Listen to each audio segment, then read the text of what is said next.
You know really too little about China. Little knowledge is dangerous. We have 130 million visits abroad, 3 million students abroad. Don't attack me about still my don't knowledge, know. because that's not the right way to go about Even it. with that, we cannot agree to your interpretation. I would like to... Why? Now, when you talk about this uncertainty about the power in the West, it indeed has to do with the shift of power in the world from the West to the rest, notably China. And if we talk about the power in terms of soft power and hard power, what you see is clearly what I call a shift, a paradigm shift from the so-called democracy versus autocracy to good governance versus bad governance. That's what China advocates. Good governance can take the form of Western political system. There are some cases, not always. Good governance can also take the form of non-Western political system. Chinese is an example. We have many problems, but overwhelmingly speaking, it's far more positive than negative. Likewise, bad governance can take the form of the Western political system. This is crucial. I can give you 100 examples. And then bad governance, of course, can also take the non-Western political system. Behind this is a shifting hard power.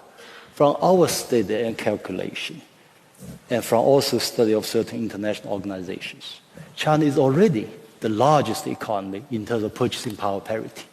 We have created the world's largest middle class. We export most tourism than other countries, even combined. We have created largest property, most Chinese have properties. We have created world's largest foreign exchange reserve. Of course, these are economic powers which can have influence. I said, on the other hand, be aware, I think Arab Spring will become Arab Winter. I checked, I may be the first intellectual in the world to make this comment. I was with Brussels think tanks last year. I said, if only European Brussels could heed to the,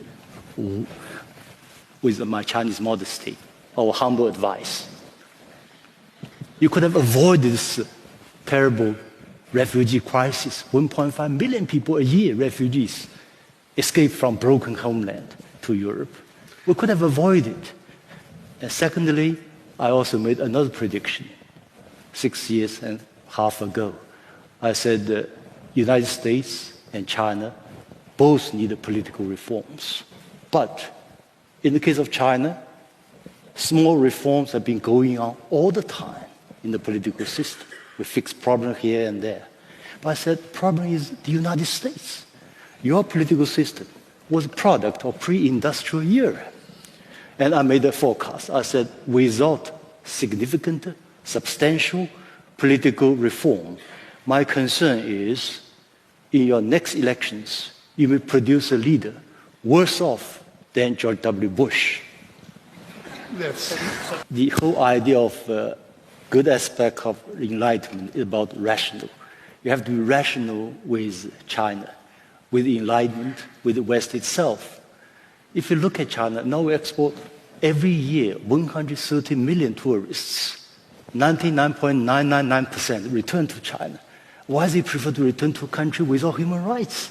Of course, the opposite is true. It's vast improvement of human rights. It's so easy to check with any Chinese you meet in Brussels, in Amsterdam, in Beijing, Shanghai, everywhere in China. It's so simple, it's common sense.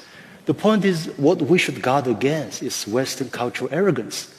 You have so many reporters based in Beijing and Shanghai. They never speak Chinese language. But we send millions of Chinese students, 85% return home. Why they return home? Because they think, they see the future, they see the chance. Of course, you have your freedom of speech, I respect. But China is a civilizational state. I remember when Henry Kissinger wrote his famous book on China, he started with this quote. He said, my goodness, look at this China. It's different. China uses this unique language, which started 3,500 years ago. It's 1,000 years earlier than ancient Greek, 1,005 years earlier than ancient Latin. But these two European languages were dead languages. Chinese are still using the same language. This line of culture and continuation of civilization uninterrupted. So this is why we have, indeed, for instance, this whole idea of meritocracy. Actually, it depends on how do you define democracy. I like this Nexus Forum because you said at the very beginning, you said we discussed the real meaning of democracy, real democracy. But unfortunately, so far what we see, as shown in Arab Spring, about one person, one vote, a multi-party system, that's at the best procedural democracy. That's not necessarily the real democracy. Real democracy is far more important, as you said, about education, about many other important ideals. In terms of China, let me quote from everybody knows Confucius. Yeah. And he said, people are like water.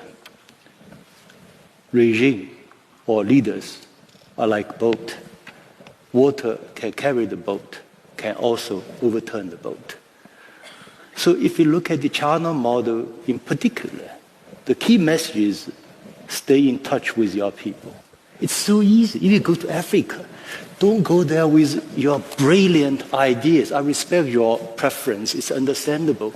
But you do some service. What are they care about most? Fighting poverty, fighting disease, street security, safety, etc., job creation. You do this accordingly, 1, 2, 3, 4. That's how China did. We call it people's livelihood-centered model. It's working very well.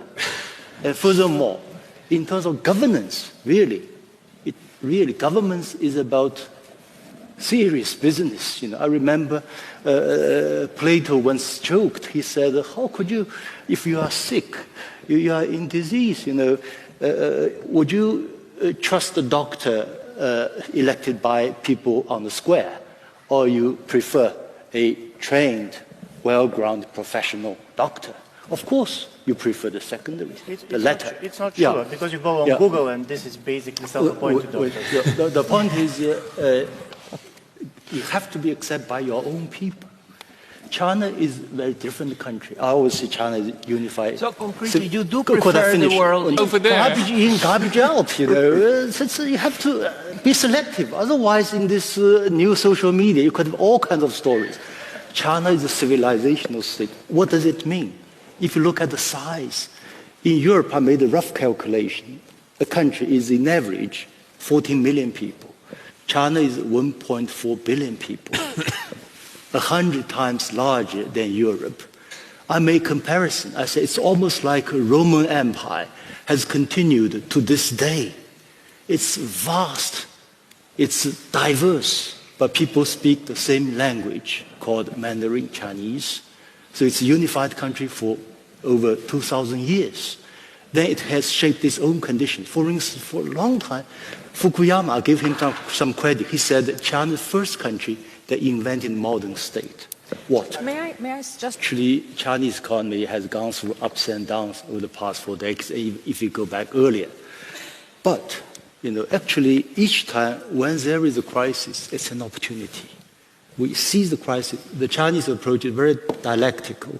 Every crisis is also a good opportunity, and you can seize the opportunity. I think in today's world, there are fierce competitions. To my mind, United States needs reforms. European countries need reforms. China needs reforms. But actually, arguably, China is the only country that can really push for reforms. Political, economic, social, substantial reforms. If you look at the Chinese historical tradition, political culture, I think really I counsel, advocate this to non-Chinese as well. It's about moderation. Don't go to the extremes. You could have your own belief system, which we respect, but don't impose this on others in terms of so-called universal values. We had a long study. We checked these universal values, freedom of expression, freedom of assembly.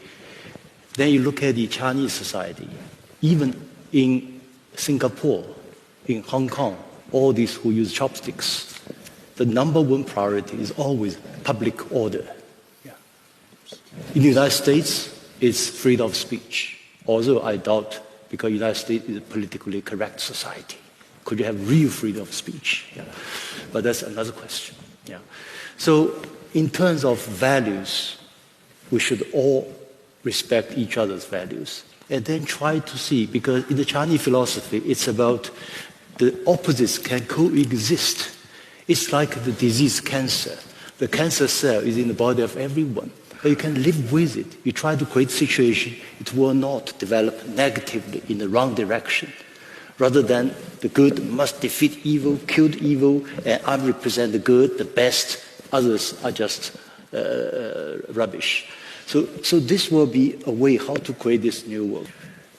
But the overall guiding philosophy is discussing together, building together, benefiting together.